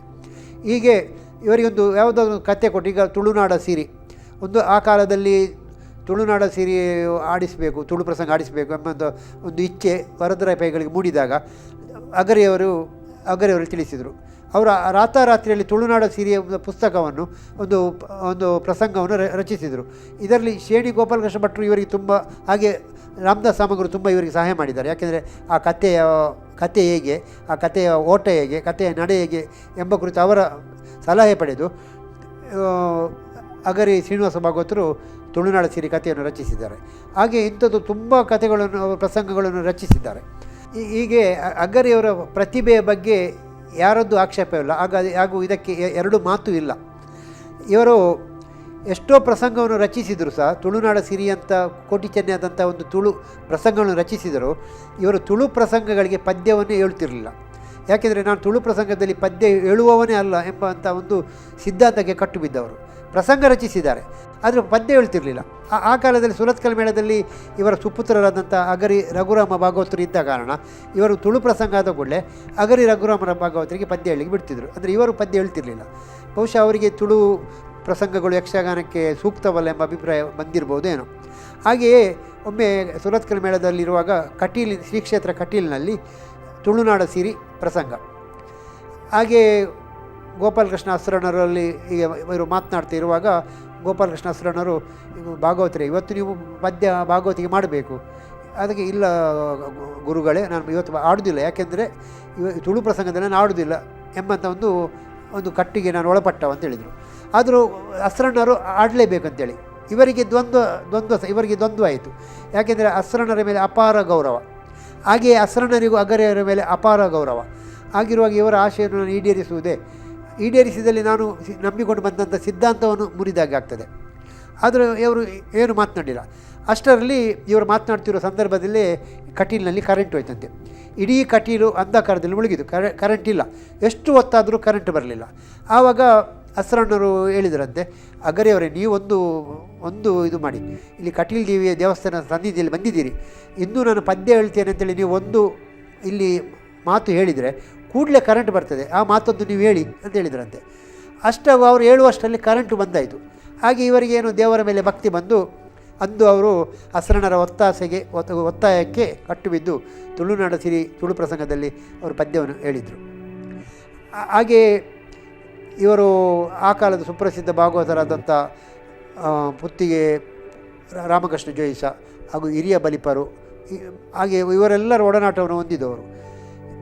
ಹಲವಾರು ಪ್ರಸಂಗಗಳನ್ನು ಬರೆದು ಅವುಗಳ ಪ್ರದರ್ಶನವನ್ನು ಪ್ರಸ್ತುತಪಡಿಸುವಲ್ಲಿ ಅವರ ನಿರ್ದೇಶನದ ಮೂಲಕ ಇವರು ಪ್ರೇಕ್ಷಕರ ಮನಸ್ಸನ್ನು ಆ ಕಾಲದಲ್ಲೇ ಗೆದ್ದವರು. ಇವರ ಭಾಗವತಿಕೆ ಮಾಡುತ್ತಿರುವಂಥ ಸಂದರ್ಭದಲ್ಲಿ ಕೆಮ್ಮಣ್ಣು ನಾರಣಪ್ಪಯ್ಯ ಅಂತ ಒಬ್ಬರು ಸುಪ್ರಸಿದ್ಧ ಮದ್ದಳೆ ವಾದಕರಿದ್ದರು. ಅವರು ಆ ಕಾಲದಲ್ಲಿ ಅತ್ಯಂತ ಸುಪ್ರಸಿದ್ಧ ಮದ್ದಳೆ ವಾದಕರಾದರೂ ಸಹ ಅವರು ಅಗರಿ, ಮಂಡೆಚ್ಚ ಮೊದಲಾದ ಭಾಗವತಿಗೆ ನಾನು ಮದ್ದಳೆ ಬಾರಿಸ್ತಿಲ್ಲ ಅಂತ ಒಂದು ಕಟ್ಟುಗೆ ತತ್ವಕ್ಕೆ ಒಳಪಟ್ಟವರು. ಯಾಕೆಂದರೆ ಇವರದ್ದು ಅಗರಿ ಹಾಗೂ ಮಂಡೆಚ್ಚರು ಮೊದಲಾದವ್ರದ್ದು ಸಂಗೀತ ಶೈಲಿ ಪರಂಪರೆ ಶೈಲಿ ಅಲ್ಲ ಎಂಬುದು ಅವರದ್ದು ಆಕ್ಷೇಪ. ಹಾಗೆಯೇ ಅವರು ಅಗರಿ ಶ್ರೀನಿವಾಸ ಭಾಗವತರಿಗೆ ಅವರು ಮದ್ದಳೆಯನ್ನು ಬಾರಿಸ್ತಿರಲಿಲ್ಲ. ಹಾಗೆ ಒಮ್ಮೆ ಮೂಡುಬಿದಿರೆಯಲ್ಲಿ ತಾಳ ಮದ್ದಳೆ ಕೂಟ, ಅಗರಿ ಶ್ರೀನಿವಾಸ ಭಾಗವತಿಗೆಯಲ್ಲಿದ್ದರು. ನಾರಣಪ್ಪಯ್ಯರು ಮೊದಲಿಗಿದ್ದರೂ ಸಹ ಇವರಿಗಾಗಿ ಅಲ್ಲ, ಹಿರಿಯ ಭಾಗವತರಿಗೆ ಬಾರಿಸಲಿಕ್ಕೆ ಬಂದವರು. ಅದರಲ್ಲಿ ಅಕಸ್ಮಾತ್ ಆ ದಿವಸ ಏನಾಯ್ತು ಅಂತೇಳಿದರೆ, ಅಗರಿ ಶ್ರೀನಿವಾಸ ಭಾಗವತರು ವೇದಿಕೆ ಏರಿಯಾಗಿದೆ, ಅವರಿಗೆ ಮೊದಲೇ ಬಾರಿಸಬೇಕಾದಂಥ ಮದ್ದಳೆಗಾರರು ಬರಲಿಲ್ಲ. ಇಲ್ಲಿ ಪ್ರಾರಂಭ ಆಗಲಿಕ್ಕೆ ಭಾಗವತರು ಈ ಮಂಚದಲ್ಲಿ ಕುಳಿತುಕೊಂಡಾಗಿದೆ. ಅಷ್ಟಾಗುವಾಗ ಸಂಘಟಕರು ಕೆಮ್ಮಣ್ಣು ನಾಣಪ್ಪರಲ್ಲಿ ತುಂಬ ವಿನಂತಿಸಿದರು, ಹೇಗಾದರೂ ಮಾಡಿ ಮರ್ಯಾದೆ ಉಳಿಸಬೇಕು, ಯಾಕೆಂದರೆ ಭಾಗವತರು ಕುಳಿತುಕೊಂಡಾಗಿದೆ, ಮದ್ದಳೆಯವರು ಬರಲಿಲ್ಲ, ಈಗ ನೀವು ಬಾರಿಸಿದರೆ ನಮ್ಮದು ಕೂಟವೇ ಹಾಳಾಗ್ತದೆ, ನಾವು ಇಷ್ಟೆಲ್ಲ ವ್ಯವಸ್ಥೆ ಮಾಡಿದೆಲ್ಲ ನಿರರ್ಥಕವಾಗ್ತದೆ, ನೀವು ಹೇಗಾದರೂ ಮಾಡಿ ಇವತ್ತು ಪದ್ಯ ಹೇಳಲೇಬೇಕು ಅಂತ ಆದಾಗ ಅವರು ತಮ್ಮ ನಿಯಮವನ್ನು ಸಡಿಲಿಸಿ ಆಯಿತು ಅಂತೇಳಿ ಒಪ್ಪಿ ಅಗರಿ ಶ್ರೀನಿವಾಸ ಭಾಗವತಿಕೆಗೆ ಮದ್ದಳೆ ವಾದನೆಗೆ ಕುಳಿತುಕೊಂಡರು. 2-3 ಪದ್ಯವನ್ನು ಬಾರಿಸಿದರು. 3 ಪದ್ಯ ಆದ 4ನೇ ಪದ್ಯಕ್ಕೆ ಅಗರಿ ಶ್ರೀನಿವಾಸ ಭಾಗವತರು ಒಂದು ಪದ್ಯ ತೆಗೆದು ಅದಕ್ಕೆ ತಾಳವನ್ನು ಅಳವಡಿಸಿದಾಗ ಆ ತಾಳ ಯಾವುದು ಅಂತ ಕೆಮ್ಮಣ್ಣು ನಾಣಪ್ಪನ ಗೊತ್ತಾಗದೆ ಅವರಿಗೆ ಮದ್ದಳೆ ಬಾರಿಸಲಿಕ್ಕೆ ಆಗಲಿಲ್ಲವಂತೆ. ಕೊನೆಗೆ ಆ ಪದ್ಯ ಮುಗಿದ ಮೇಲೆ ಇಲ್ಲಿ ಅರ್ಥ ಶುರುವಾಯಿತು. ಆ ಅರ್ಥ ಸಾಧಾರಣ 20 ನಿಮಿಷಗಳ ಕಾಲ ಅರ್ಥ ಆಗಿದೆ. ಆ ಅರ್ಥ ಹೇಳುವ ಸಂದರ್ಭದಲ್ಲಿ ಕೆಮ್ಮಣ್ಣು ನಾಣಪ್ಪಯ್ಯರಲ್ಲಿ, ಇದು ಗುರುಗಳೇ, ಇದು ಯಾವ ತಾಳ, ನನಗೆ ತಾಳದ ಜ್ಞಾನವೇ ಈ ತಾಳದ ಜ್ಞಾನವೇ ಇಲ್ಲ, ಯಾವುದು ತಾಳ ಅಂತ ಹೇಳಿದಾಗ ಆ ತಾಳದ ಸೂಕ್ಷ್ಮತೆ ಪಟ್ಟುಗಳನ್ನು ಅಗರಿ ಶ್ರೀನಿವಾಸ ಭಾಗವತರು ಆ ಅರ್ಥಧಾರಿಗಳು ಹೇಳಿದಂಥ 20 ನಿಮಿಷಗಳಲ್ಲಿ ಅರ್ಥ ಆಗ್ತಾ ಇರುವಾಗ ಆ 20 ನಿಮಿಷಗಳ ಕಾಲ ಕೆಮ್ಮಣ್ಣು ನಾಣಪ್ಪಯ್ಯನವರಿಗೆ ಆ ತಾಳದ ಬಗ್ಗೆ, ಅದರ ಪಟ್ಟಿನ ಬಗ್ಗೆ ವಿವರಿಸಿದ್ರಂತೆ. ಅಂದಿನಿಂದ ಕೆಮ್ಮಣ್ಣು ನಾಣಪ್ಪಯ್ಯನವರಿಗೆ ಅಗರಿಯವರ ಮೇಲೆ ಅತ್ಯಂತ ತುಂಬ ಗೌರವ ಮೂಡಿತು. ಮಾತ್ರವಲ್ಲ, ಅಗರಿಯವರು ಶ್ರೇಷ್ಠ ಭಾಗವತರು ಎಂಬುದನ್ನು ಸಹ ಅವರು ಎಲ್ಲರ ಮುಂದೆ ಹೇಳ್ತಾ ಬರ್ತಿದ್ರು. ನಂತರ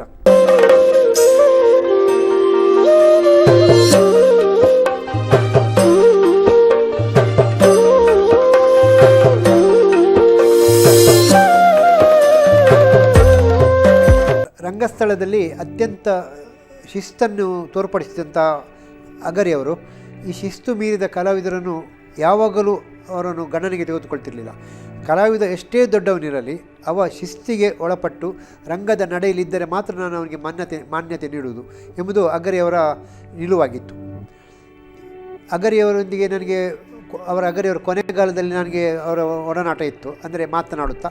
ಯಾಕೆಂದರೆ ನನ್ನ ತಂದೆಯಾದಂಥ ದಿವಂಗತ ಸುಂದರ ಕೊಡುವ ಬಚ್ಪೆ ಇವರ ಅತ್ಯಂತ ಆತ್ಮೀಯರು ನಮ್ಮ ಅಗರಿ ಶ್ರೀನಿವಾಸ ಭಾಗವತರು. ಒಮ್ಮೆ ಬಚ್ಪೆಯಲ್ಲೊಂದು ಯಕ್ಷಗಾನ ಪ್ರದರ್ಶನ ಮಳೆಗಾಲದಲ್ಲಿ, ಅಂದರೆ ಟಿಕೆಟ್ ಇದ್ದು.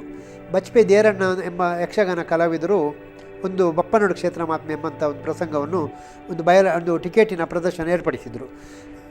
ಅದರಲ್ಲಿ ವಿಶೇಷ ಆಕರ್ಷಣೆಯಾಗಿ ಅಗರಿ ಶ್ರೀನಿವಾಸ ಭಾಗವತರ ಭಾಗವತಿಗೆ ಹಾಗೂ ಶೇಣಿಯವರ ಬಪ್ಪ ಬೇರೆಯ ಪಾತ್ರ ನೋಡಲು ಮರೆಯದಿರಿ ಎಂಬಂಥ ಒಂದು ವಿಶೇಷ ಸೂಚನೆ ಇತ್ತು. ಆಗ ಶೇಣಿಯವರನ್ನು ಬರಲಿಕ್ಕಾಗಿ ದೇವರಣ್ಣವರು ಒಂದು ಜೀಪ್ ಕಳಿಸಿದರು. ಆದರೆ ಆ ಕಾಲದಲ್ಲಿ ಶೇಣಿಯವರು ತೀವ್ರವಾದ ಅನಾರೋಗ್ಯದಿಂದಾಗಿ ಆಸ್ಪತ್ರೆಗೆ ದಾಖಲಾಗಿದ್ದಾರೆ. ಆಟಕ್ಕೆ ಬರುವ ಸಂದರ್ಭವೇ ಅಲ್ಲ ಅಂತೇಳಿ ಹೋದ ಜೀಪ್ ಆಗಿ ಹಿಂದೆ ಬಂದಾಗ ಇಲ್ಲಿ ಅಗರಿಯವರು ನಮ್ಮ ಮನೆಯಲ್ಲಿ ನನ್ನ ತಂದೆಯವರೊಟ್ಟಿಗೆ ಕೂತ್ಕೊಂಡು ಮಾತನಾಡ್ತಿರುವಾಗ ಅಗರಿಯವ್ರದ್ದು ಒಂದು ವಿಷಯ ನಾವು ಮೊದಲೇ ಪ್ರಸ್ತಾಪಿಸಿದ್ದೇನೆ.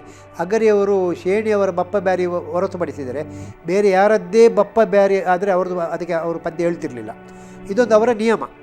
ಹಾಗೆ ಬಚ್ಚಪೆ ದೇವರಣ್ಣರಿಗೆ ಅಳು ಬರುವುದೊಂದು ಬಾಕಿ. ನನ್ನ ತಂದೆಯವರಲ್ಲಿ ಬಂದು ವಿಷಯ ತಿಳಿಸಿದ್ರು, ಈಗೀಗ ಶೇಣಿಯವರು ಬರೆದಿಲ್ಲ, ಈಗ ಅಗರಿಯವರು ಸಹ ಪದ್ಯ ಹೇಳಿದರೆ ಅಲ್ಲಿ ಆ ದಿವಸ ಬೇರೆ ಭಾಗವತರು ಇರಲಿಲ್ಲ. ಯಾಕೆಂದರೆ ಅಗರಿಯವರು ಮತ್ತು ಇನ್ನೊಂದು ಇಬ್ಬರೇ ಭಾಗವತರು.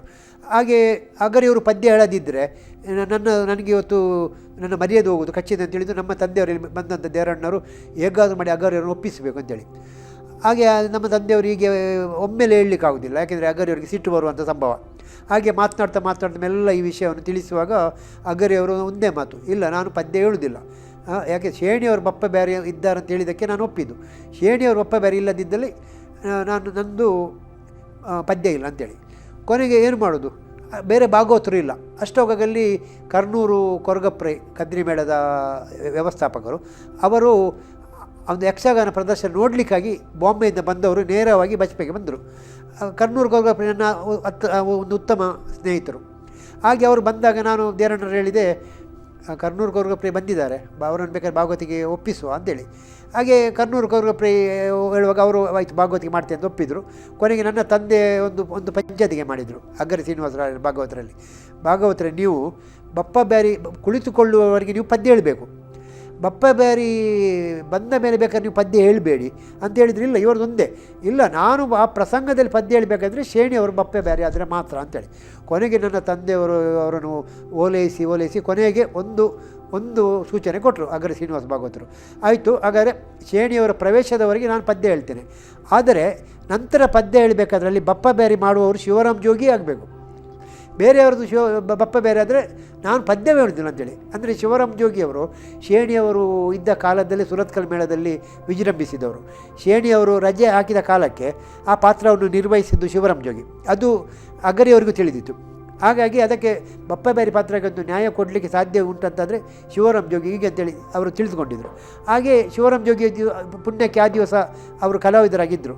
ಹಾಗೆ ಮತ್ತು ಶಿವರಾಮ್ ಜೋಗಿಯವರು ಬಪ್ಪ ಬ್ಯಾರಿ ಮಾಡುವುದು, ಹಾಗೆ ಅಗರಿಯವರು ಬಪ್ಪ ಬೇರೆ ಪ್ರವೇಶದವರಿಗೆ ಪದ್ಯ ಹೇಳುವುದು ಎಂಬಂಥ ಸಂಧಾನದ ಮಾಡಿದ ನಂತರ ಕೊನೆಗೆ ಅವರು ಒಪ್ಪಿದ್ದು. ಹೀಗೆ ಅವರು ತಮ್ಮ ನಿಲುವಿನಿಂದ ಒಂದು ಚೂರು ಹಿಂದೆ ಸರಿಯುತ್ತಿರಲೇ ಇಲ್ಲ. ಯಾಕೆಂದರೆ ಅವರದ್ದು ಉದ್ದೇಶ ಒಂದೇ, ಒಂದು ಪ್ರದರ್ಶನ ಒಳ್ಳೆಯದಾಗಬೇಕು. ಯಾಕೆಂದರೆ ನಾವು ಸಡಿಲವಾಗಿ ಬಿಟ್ಟ ಕೂಡಲೇ ಪ್ರದರ್ಶನ ಹಾಳಾದರೆ ಅದೊಂದು ಯಕ್ಷಗಾನಕ್ಕೆ ಅದು ಮಾರಕ, ಅದು ಪೂರಕವಲ್ಲ. ಇದು ಅವರದ್ದು ಸ್ಪಷ್ಟವಾದಂಥ ನಿಲುವು. ಹಾಗೆ ಇವರು ವೈವಾಹಿಕ ಜೀವನದಲ್ಲಿ 6 ಜನ ಗಂಡು ಮಕ್ಕಳನ್ನು 3 ಹೆಣ್ಣು ಮಕ್ಕಳನ್ನು ಪಡೆದು ಒಂದು ಉತ್ತಮ ಸಂಸಾರಿಯಾಗಿಯೂ ಇವರು ಪ್ರಸಿದ್ಧಿ ಗಳಿಸಿದವರು. ಇವರ ಓರ್ವ ಮಗ ಅಗರಿ ರಘುರಾಮ ಭಾಗವತರು. ಇವರು ಸುಪ್ರಸಿದ್ಧ ಭಾಗವತರಾಗಿ ಸುರತ್ಕಲ್ ಮೇಳದಲ್ಲಿ ತಂದೆಯೊಟ್ಟಿಗೆ ತಿರುಗಾಟ ನಡೆಸಿದವರು. ನಂತರ ಅವರು ಸುರತ್ಕಲ್ ಮೇಳದಲ್ಲಿ ನಿವೃತ್ತಿಯಾಗುವವರಿಗೆ ತಿರುಗಾಟ ನಡೆಸಿದವರು. ಅಗರಿ ರಘುರಾಮ ಭಾಗವತರು BO ಕಚೇರಿಯಲ್ಲಿ ಒಂದು ಸರ್ಕಾರಿ ಉದ್ಯೋಗದಲ್ಲಿದ್ದವರು ಆ ಕಾಲದಲ್ಲಿ. ಆದರೆ ನಮ್ಮ ತಂದೆಯವರ ಹೆಸರು ಉಳಿಸಲಿಕ್ಕಾಗಿ, ಅಂದರೆ ಅಗರಿ ಶ್ರೀನಿವಾಸರ ಭಾಗವತರ ನಂತರ ಅಗರಿ ಪರಂಪರೆ ಮುಂದಕ್ಕೆ ನಿಲ್ಲಬಾರದು ಎಂಬ ಕಾರಣಕ್ಕಾಗಿ ಇವರು ಇದ್ದಂಥ ಸರ್ಕಾರಿ ಹುದ್ದೆಯನ್ನು ತ್ಯಜಿಸಿ ಅದಕ್ಕೆ ರಾಜೀನಾಮೆ ಕೊಟ್ಟು ಸುರತ್ಕಲ್ ಮೇಳದಲ್ಲಿ ಭಾಗವತರಾಗಿ ಸೇರಿಕೊಂಡವರು. ಹಾಗೆಯೇ ಇವರ ಇನ್ನೋರ್ವ ಸುಪುತ್ರ ಅಗರಿ ಭಾಸ್ಕರ್ ರಾವ್. ಇವರು ಸಹ ಒಂದು ಉತ್ತಮ ಒಬ್ಬ ಕವಿ. ಇವರು ತುಂಬ ಪ್ರಸಂಗವನ್ನು ಬರೆದಿದ್ದಾರೆ, 30ಕ್ಕೂ ಹೆಚ್ಚು ಪ್ರಸಂಗವನ್ನು ಬರೆದಿದ್ದಾರೆ. ಅದರಲ್ಲಿ ಮಂತ್ರಾಲಯ ಕ್ಷೇತ್ರ ಮಹಾತ್ಮೆ ಎಂಬಂಥ ಪ್ರಸಂಗ ತುಂಬ ಪ್ರಸಿದ್ಧಿಯನ್ನು ಗಳಿಸಿದೆ. ಇದರಲ್ಲಿ ಶೇಣಿಯವರೇ ರಾಘವೇಂದ್ರ ಸ್ವಾಮೀಜಿಯ ಪಾತ್ರವನ್ನು ಮಾಡ್ತಿದ್ದರು. ಹಾಗೆ ಇವರದ್ದು 30 ಪ್ರಸಂಗವನ್ನು ಬರೆದು ಆ ಮೂಲಕ ಸಾಹಿತ್ಯದಲ್ಲಿ ಇವರು ಗುರುತಿಸಿಕೊಂಡಿದ್ದಾರೆ. ಹಾಗೆ ಇನ್ನೊಬ್ಬ ಪುತ್ರ ಅಗರಿ ದಿನೇಶ್ ಎಂಬವರು ಭಜನೆ, ಎಡಪದಿನ ಸುತ್ತಮುತ್ತ ಭಜನೆಯಲ್ಲಿ ಭಾಗವಹಿಸುತ್ತಾ ಎಲ್ಲರ ಗಮನ ಸೆಳೆದಿದ್ದಾರೆ. ಇಲ್ಲಿ ನಾವೊಂದು ಗುರುತಿಸಬೇಕಾದದ್ದು ಮುಖ್ಯವಾಗಿ ಅಗರಿಯವರು ಪ್ರಸಿದ್ಧರಾದದ್ದು 3 ಕ್ಷೇತ್ರಗಳಿಂದ. ಒಂದು ಯಕ್ಷಗಾನದ ಭಾಗವತರಾಗಿ, ಎರಡನೆಯದು ಸಾಹಿತ್ಯದಿಂದಾಗಿ, ಮೂರನೆಯದು ಭಜನೆ ಅಂದರೆ ಪ್ರಾರಂಭದಲ್ಲಿ ಭಾಗವತರಾಗುವುದಕ್ಕಿಂತ ಮೊದಲು ಅವರು ಭಜನೆಗಾರರಾಗಿದ್ದರು. ಹಾಗೆ ಭಜನೆಯಲ್ಲಿ ಅವರಿಗೆ ತಿಳಿದಂಥ ಒಂದು ರಾಗ ತಾಳದ ಜ್ಞಾನದಿಂದಾಗಿ ಇವರು ಗುರುಗಳಿಲ್ಲದೇ ಭಾಗವತರಾದದ್ದು. ಯಾಕೆಂದರೆ ಅಗರಿ ಶ್ರೀನಿವಾಸ ಭಾಗವತರಿಗೆ ಗುರುಗಳಿಲ್ಲ ಭಾಗವತಿಕೆಯಲ್ಲಿ. ಅವರು ಪ್ರಥಮವಾಗಿ ಭಾಗವತರಾದ ಮೇಲೆ ಮತ್ತೆ ಬೇಕಾದ್ರೆ ಹೆಚ್ಚಿನ ಅಂಶ ಕಲೀಲಿಕ್ಕಾಗಿ ಪುತ್ತಿಗೆ ರಾಮಕೃಷ್ಣ ಜೋಯಿಸರಲ್ಲಿ ಒಂದು ಸ್ವಲ್ಪ ಕಾಲ ಮಾರ್ಗದರ್ಶನ ಪಡೆದದ್ದು. ಹಾಗಾಗಿ ಇವರಿಗೆ ಗುರುಗಳಿರಲಿಲ್ಲ. ಇವರು ಪ್ರಾರಂಭದಲ್ಲಿ ಕಲಿತಂಥ ಭಜನೆ. ಹಾಗೆ ಈ 3 ಕ್ಷೇತ್ರ ಭಾಗವತಿಕೆ, ಸಾಹಿತ್ಯ ಹಾಗೂ ಈ ಭಜನೆ, ಈ 3 ಕ್ಷೇತ್ರದಲ್ಲಿ ಇವರ 3 ಪುತ್ರರು ಪ್ರಸಿದ್ಧರಾಗಿದ್ದಾರೆ. ಇವರ ಭಾಗವತಿಕೆ ಹಿರಿಯ ಮಗನಾದಂಥ ಅಗರಿ ರಘುರಾಮ ಭಾಗವತರಿಗೆ ಸಿದ್ಧಿಸಿದರೆ, ಇವರಲ್ಲಿರುವಂಥ ಸಾಹಿತ್ಯದ ಗುಣಗಳು ಅಂದರೆ ಅಗರಿ ಶ್ರೀನಿವಾಸ ಭಾಗವತರು ಎಷ್ಟು ಪ್ರಸಂಗವನ್ನು ಬರೆದವರು, ಆಶು ಕವಿಗಳು, ರಂಗಸ್ಥಳದಲ್ಲೇ ಕುಳಿತು ಪದ್ಯವನ್ನು ರಚಿಸಿದ್ದವರು. ಅಂತಹ ಗುಣ ಅಗರಿ ಭಾಸ್ಕರ ರಾಯರಿಗೆ ಬಂದಿದೆ. ಅಂದರೆ ಸಾಹಿತ್ಯ ಅವರಿಗೆ ಒಲಿದಿದೆ. ಹಾಗೆ ಭಜನೆ ಅಗರಿ ದೀನಶ್ರಾಯರಿಗೆ ಒಲಿದಿದೆ. ಹೀಗೆ ಇವರ ಮಕ್ಕಳು ಸಹ ಯಕ್ಷಗಾನದಲ್ಲಿ ಇಂದಿಗೂ ಸಕ್ರಿಯರಾಗಿದ್ದಾರೆ.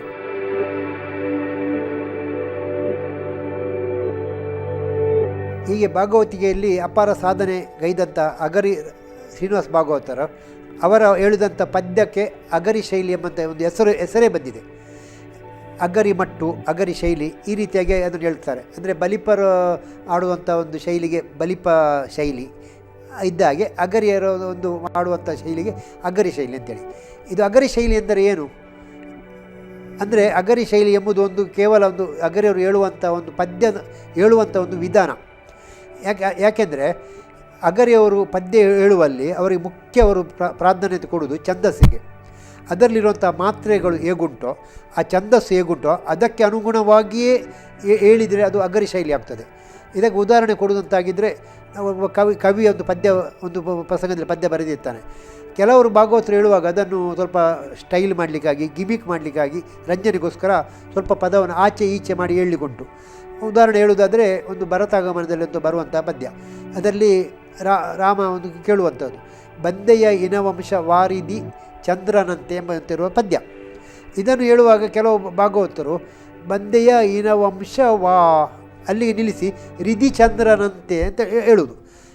ನಿಜವಾಗಿ ಅಲ್ಲಿ ಪದ್ಯದಲ್ಲಿರುವುದು ಬಂದೆಯ ಇನವಂಶ ವಾರಿದಿ ಚಂದ್ರನಂತೆ ಎಂಬುದು. ಆದರೆ ಅದನ್ನು ಪದಚ್ಛೇದ ಮಾಡಿ ಹೇಳಿದಾಗ ಅದರ ಅರ್ಥವೇ ಬೇರೆ ಆಗ್ತದೆ.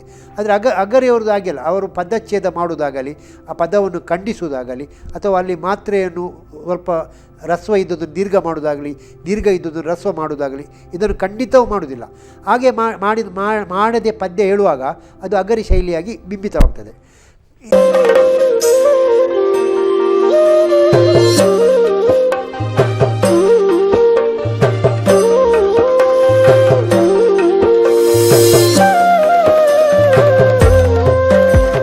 ಹೀಗೆ ಅಗರಿ ಶೈಲಿ ಎಂಬುದು ಈಗಿನ ಕಾಲದಲ್ಲಿ ಅಗರಿ ಶೈಲಿ ಎಂಬುದು ಒಂದು ಸುಪ್ರಸಿದ್ಧ ಶೈಲಿಯಾಗಿದೆ. ಹೆಚ್ಚಿನ ಈಗಿನ ಕೆಲವು ಭಾಗವತರು ಅಗರಿ ಶೈಲಿಯನ್ನು ತಮ್ಮ ಭಾಗವತಿಕೆಯಲ್ಲಿ ಒಂದಾದರೂ ಅಳವಡಿಸ್ತಾರೆ. ನಾನು ಅಗರಿಯವರ ಒಳ್ಳೆಯ ಒಡನಾಟ ಇದ್ದವ, ಹಾಗೂ ಅಗರಿಯವರ ಪದ್ಯವನ್ನು ಮೆಚ್ಚಿದವ. ನಾನು ಪ್ರತಿ ಸಲ ಸುರತ್ಕಲ ಮೇಳದ ಆಟವ ಅಥವಾ ಯಾವುದೇ ತಾಳಮದ್ದಲೆ ಹೋದಾಗ ಸುಪ್ರಸಿದ್ಧ ಭಾಗವತರಾದಂಥ ಪದ್ಯಾಣ ಗಣಪತಿ ಭಟ್ರಿಗೊಂದು ಚೀಟಿ ಕಳಿಸೋದು ಇತ್ತು. ಅಗರಿಯ ಶೈಲಿಯಲ್ಲಿ 1-2 ಪದ್ಯ ಹಾಡಿ ಭಾಗವತರು ಅಂತೇಳಿ. ಅವರು ಅದನ್ನು ಚೆನ್ನಾಗಿ ಆಡ್ತಿದ್ದರು. ಯಾಕೆಂದರೆ ಅವರಿಗೆ ಅಗರಿಯವರ ಒಡನಾಟ ಇತ್ತು. ಅಗರಿಯ ಶ್ರೀನಿವಾಸ ಭಾಗವತರ ಒಡನಾಟ ಇತ್ತು. ಅವರ ಸುಪುತ್ರ ಅಗರಿ ರಘುರಾಮರ ಒಡನಾಟ ಇದ್ದ ಕಾರಣ ಅವರು ಅಗರಿ ಶೈಲಿಯನ್ನು ಚೆನ್ನಾಗಿ ಹೇಳ್ತಿದ್ರು. ಹಾಗೆ ಮತ್ತು ಕೊನೆಗೆ ಪದ್ಯಾಂಡರು ನನ್ನನ್ನು ನೋಡಿದ ಕೂಡಲೇ ನಾನು ಚೀಟಿ ಕಳಿಸೋಕ್ಕಿಂತ ಮೊದಲೇ ಅಗರಿ ಶೈಲಿಯ ಪದ್ಯವನ್ನು ಹೇಳ್ತಿದ್ರು. ಈಗ ಅಗರಿಯ ಪದ್ಯಾಂಡರ ಶಿಷ್ಯರಾದಂಥ ಕನ್ನಡಿಕಟ್ಟೆ ರವಿಚಂದ್ರ ಇವರು ಅಗರಿ ಶೈಲಿಯ ಪದ್ಯವನ್ನು ಚೆನ್ನಾಗಿ ಆಡ್ತಾರೆ. ಅವರ ಪದ್ಯ ಮಾಡುವಾಗ ನಮಗೆ ಅಗರಿಯವರು ಅಂದು ಆಡಿದಂಥ ಪದ್ಯವೇ ನಮಗೆ ಮರುಕಳಿಸ್ತದೆ. ಅಂದರೆ ಅಷ್ಟು ಚೆನ್ನಾಗಿ ಅವರು ಆಡ್ತಾರೆ. ಅವರು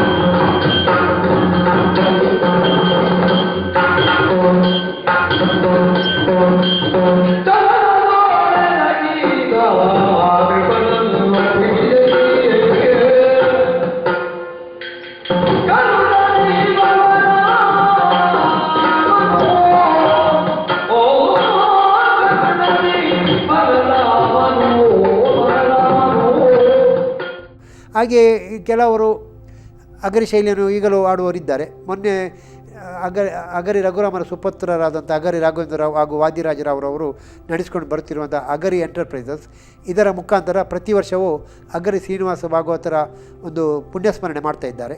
ಹಾಗೆ ಈ ಸಲ ಮೂಡುಬಿದ್ರೆಯಲ್ಲಿ ಅವರ ಪುಣ್ಯಸ್ಮರಣೆ ಸಂದರ್ಭದಲ್ಲಿ ಅವರು ಅಗರಿ ಶೈಲಿಯನ್ನು ಆಡಿಸುವಂಥ 7 ಜನ ಭಾಗವತರನ್ನೇ ಕುರಿಸಿ ಒಂದು ಯಕ್ಷಗಾಯನವನ್ನು ಮಾಡಿದರು. ಅಂದರೆ ಎಲ್ಲ ಅಗರಿ ಶೈಲಿಯಲ್ಲೇ ಇದು ಅತ್ಯಂತ ಜನಪ್ರಿಯತೆಯನ್ನು ಗಳಿಸಿತ್ತು. ಹಾಗೆಯೇ ಅಗರಿ ಶೈಲಿಯ ಒಂದು ಉತ್ತರಾಧಿಕಾರಿಯಾಗಿ ಅವರ ಪುತ್ರ ಅಗರಿ ರಘುರಾಮ್ ಭಾಗವತರು ಇದ್ದಾರೆ.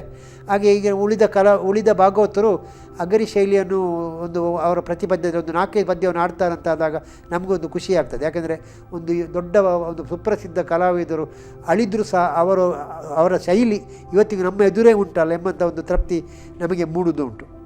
ಮತ್ತು ನಾನು ಅಗರಿ ಶ್ರೀನಿವಾಸ ಭಾಗವಟಿಗೆ ನಾನು ತುಂಬ ಸಲ ಮಾತನಾಡಿದ್ದೇನೆ, ತುಂಬ ಸಲ ಊಟ ಮಾಡಿದ್ದೇನೆ. ನಮ್ಮ ತಂದೆಯವರ ಸ್ನೇಹಿತರಾದ ಕಾರಣ ನಮ್ಮ ಮನೆಗೆ ಎಷ್ಟೋ ಸಲ ಬಂದಿದ್ದಾರೆ. ಹಾಗೆ ಅವರು ಕೊನೆಗಾಲದಲ್ಲಿ ಅಗರಿ ಶ್ರೀನಿವಾಸ ಭಾಗವತರು ಮಾರ್ಚ್ 8, 1997ರಲ್ಲಿ ನಿಧನ ಹೊಂದಿದರು. ಅವರು ನಿಧನ ಹೊಂದುವವರೆಗೂ ಆರೋಗ್ಯವಂತರಾಗೇ ಇದ್ದರು ಇವರು. ಮತ್ತು ಇವರು ಅವರ ಕೆಲಸವನ್ನು ಅವರೇ ಮಾಡುವ ಸ್ವಭಾವದವರು. ಅವರು ಸಾಯುವವರೆಗೆ ವೈದ್ಯರಲ್ಲಿ ಒಂದು ಮದ್ದನ್ನು ತಗೊಂಡವರಲ್ಲ. ಅಂದರೆ ಅವರ ಮನೋನಿಗ್ರಹದಿಂದಲೇ ನಮಗೆ ಬಂದಂಥ ಯಾವುದೇ ಜ್ವರವಾಗಲಿ ಯಾವುದೇ ಕಾಯಿಲೆ ಆಗಲಿ ಅದಕ್ಕೆ ಅವರು ನಮ್ಮ ಮನೋನಿಗ್ರಹದಿಂದ ಪರಿಹರಿಸಿಕೊಂಡವರು. ಆದರೂ ಕೊನೆಗಾಲದಲ್ಲಿ ಇವರಿಗೆ ಒಂದು ದೃಷ್ಟಿದೋಷ ಇತ್ತು. ಇವರಿಗೆ ಕಣ್ಣು ಒಂದು ಚೂರು ಕಾಣ್ತಿರಲಿಲ್ಲ. ಕೊನೆಗೆ ಒಮ್ಮೆ ನಾನು ಮಂಗಳೂರಿಂದ ಬಸ್ಪಿಗೆ ಹೋಗುವಾಗ ಕೋಮಲ್ಸ್ ಸಿಗ್ನಲ್ನ ಬಳಿಯಲ್ಲಿ ಅಗರಿ ಶ್ರೀನಿವಾಸ ಭಾಗವತರು ನಿಂತಿದ್ದಾರೆ. ಅವರು ಆಚೆ ಬದಿಯಿಂದ ಈ ಬದಿಗೆ ಬರಲಿಕ್ಕೆ ಅವರಿಗೆ ಪ್ರಯತ್ನಿಸ್ತಾ ಇದ್ದಾರೆ. ಆದರೆ ಆ ರಶ್ಶಿನಿಂದಾಗಿ ಅವರಿಗೆ ಬರಲಿಕ್ಕೆ ಆಗೋದಿಲ್ಲ, ಕಣ್ಣು ಕಾಣುವುದಿಲ್ಲ. ಇದನ್ನು ನಾನು ಗಮನಿಸಿದೆ. ಕೂಡಲೇ ನಾನು ಬಸ್ಸಿಗೆ ಟಿಕೆಟ್ ತೆಗೆದುಕೊಂಡಾಗಿದೆ. ಕೂಡಲೇ ಅಲ್ಲೇ ಇಳಿದೆ. ಕೂಡಲೇ ರಸ್ತೆಯನ್ನು ಕ್ರಾಸ್ ಮಾಡಿ ಆಚೆ ಹೋಗಿ ಶ್ರೀನಿವಾಸ ಭಾಗವತರಿಗೆ ಹೇಳಿದೆ, ಭಾಗವತರೇ ಎಲ್ಲಿ ಹೋಗಲಿಕ್ಕೆ ನಿಮಗೆ, ಯಾರು ಮಾತನಾಡೋದು? ನಾನು ಶಾಂತರಾಮ್ ಕೊಡುವರು, ನೀವು ನನಗೆ ಆಚೆ ಬದಿಗೆ ಹೋಗಿ ಅಲ್ಲಿ ಸ್ವಲ್ಪ ಕೆಲಸ ಉಂಟು, ಪುನಃ ನನಗೆ ಈಚೆ ಬರಬೇಕು ಅಂತ ಹೇಳಿದರು. ಹೌದು, ಹಾಗೆ ನಾನು ಇರ್ತೇನೆ ಅಂತ ಭಾಗವತರು ಅಂತ ಹೇಳಿದೆ. ಅವರ ಕೈ ಹಿಡಿದು ಅವರನ್ನು ಆಚೆ ದಾಟಿಸಿ ಅವರಲ್ಲಿ ಆಚೆ ಅಂಗಡಿಯಲ್ಲಿ ಏನೋ ಒಬ್ಬರ ಹತ್ರ ಮಾತನಾಡಲಿಕ್ಕಿತ್ತು. ಹಾಗೆ ಮಾತನಾಡಿ ಪುನಃ ಅವರನ್ನು ಈಚೆ ಹತ್ತಿಸಿ ಪುನಃ ಅವರನ್ನು ಬಸ್ಸಿಗೆ ಹತ್ತಿಸಿ ನಾನು ಬಂದೆ.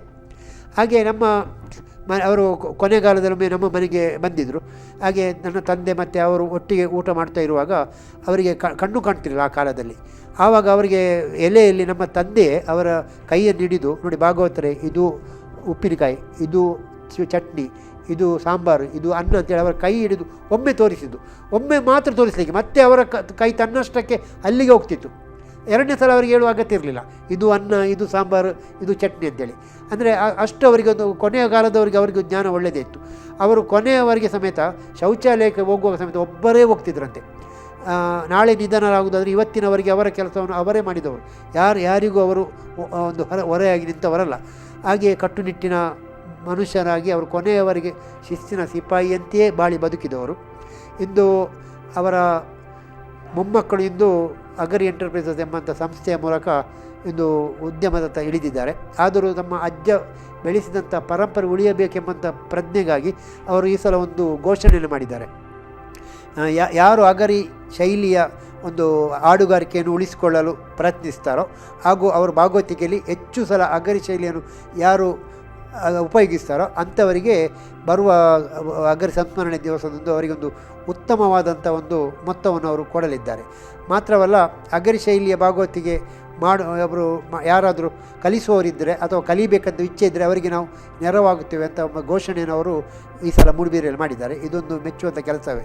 ಯಾಕೆಂದರೆ ಅಗರಿಯವರು ಇಂದು ನಮ್ಮೊಡನೆ ಇಲ್ಲದಿದ್ದರೂ ಅವರು ನಮಗೆ ಹಾಕಿಕೊಟ್ಟಂಥ ಮಾರ್ಗ ಏನುಂಟೋ, ಸಾಧನೆ ಏನುಂಟೋ, ಅಥವಾ ಅವರು ನಮಗೆ ಒಂದು ಉಣಬಡಿಸಿದಂಥ ಒಂದು ಭಾಗವತಿಕೆಯ ಒಂದು ಮಾಧುರ್ಯ ಏನುಂಟೋ ಅದನ್ನು ಮುಂದಕ್ಕೆ ಬೆಳೆಸುವಂಥ ನಿಟ್ಟಿನಲ್ಲಿ ಪ್ರಯತ್ನಗಳು ಆಗುತ್ತಿರುವುದು ಅತ್ಯಂತ ಸಂತೋಷದ ವಿಷಯ.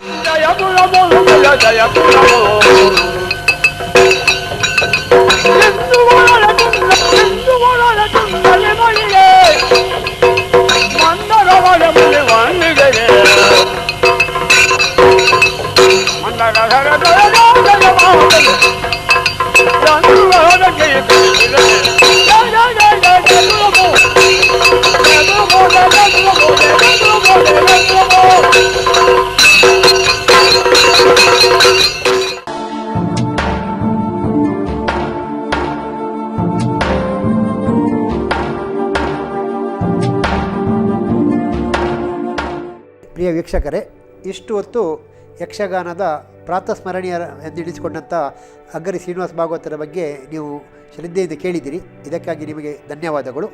ಬರುವ ವಾರ ಬೇರೆ ಸುಪ್ರಸಿದ್ಧ ಕಲಾವಿದರ ಇನ್ನಷ್ಟು ವಿಚಾರಗಳೊಂದಿಗೆ ನಿಮ್ಮ ಹಿಂದೆ ಬರಲಿದ್ದೇನೆ. ನಮಸ್ಕಾರ.